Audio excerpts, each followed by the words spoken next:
তারাবির নামাজের 4 রাকাত পর পর একটি দোয়া পড়া হয়। এই দোয়াটি যদি না পারেন তাহলে কি করবেন? সেই সময় আপনি দরুদ শরীফ পড়েন, বসে বসে দরুদ শরীফ পড়বেন, অথবা সুবহানাল্লাহ, আলহামদুলিল্লাহ, আল্লাহু আকবার তাসবিহ সমূহ পড়তে পারেন।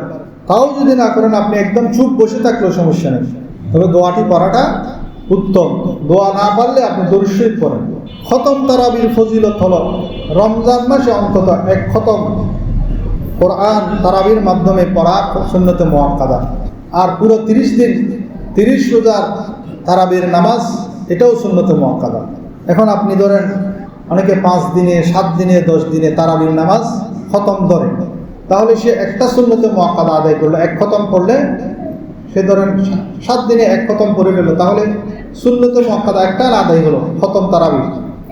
কিন্তু 30 তারাবি, যে 30 রাতে তারাবির নামাজ আছে 20 রাকাত, সেটাও তো সুন্নতে মুআক্কাদা। তো সেজন্য আমাদের চেষ্টা করতে হবে এবং প্রত্যেক রমজানের মধ্যে তারাবিটা খতম আদায় করলেন, ভালো কথা। এর পরবর্তীতে আপনি দরকার হলে কি করবেন? সূরা তারাবি পড়বেন।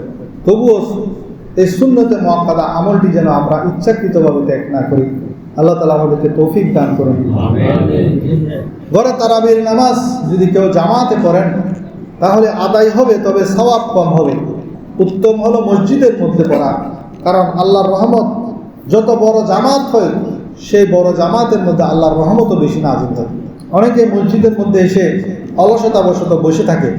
ইমাম সাহেব যখন রুকুতে যাবেন, রুকুর আগ মুহূর্তে দাঁড়িয়ে তাড়াতাড়ি নিয়ত করে রুকুর মধ্যে শামিল হয়। তাদের ব্যাপারে সূরা নিসার 142 নম্বর আয়াত, এটা কাদের আলামত? আল্লাহ তাআলা বলেন, ওয়াইযা কামু ইলাস সালাতি কামু কুসালা, যখন তারা নামাজে দণ্ডায়মান হয় তখন অলসতার সাথে দাঁড়ায়। সেজন্য এই কাজ করা থেকে বিরত থাকবেন।